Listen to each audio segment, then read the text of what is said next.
Après New York, après Paris, Airbnb s'installe dans les campagnes françaises. Morzine, en Haute-Savoie, Bonifacio au sud de la Corse, ou encore Collioure dans les Pyrénées-Orientales, trio de tête des villages qui enregistrent le plus de locations via le site internet américain.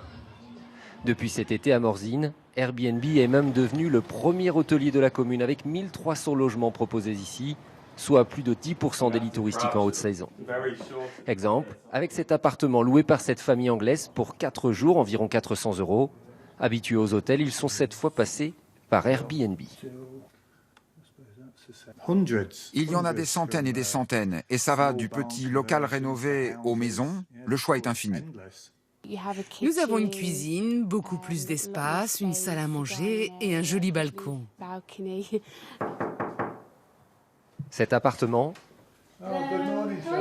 il le loue à la famille de Charlotte Coran, dont le but, depuis 2 ans, est de rentabiliser son investissement immobilier.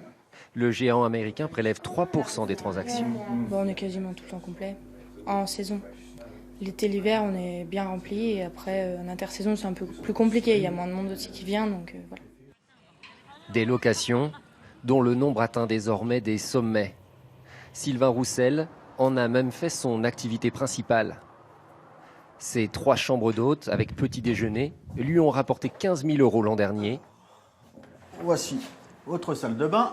Vos 2 lits superposés. Si vous voulez 2 lits séparés, c'est possible aussi. Essentiellement des clients britanniques pour qui il est facile de rejoindre la station de ski. La proximité de l'aéroport de Genève, nous sommes à 1h15.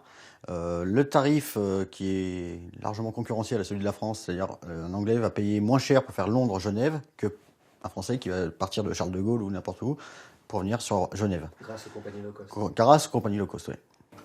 Une concurrence déloyale selon cet hôtelier qui prévoit un manque à gagner de près de 20% cet été.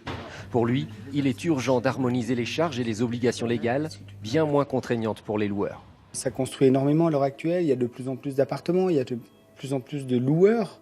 Donc forcément, nous, en tant qu'hôtel, on est forcément inquiets et on doit prendre la pleine mesure de cette concurrence. Ouais.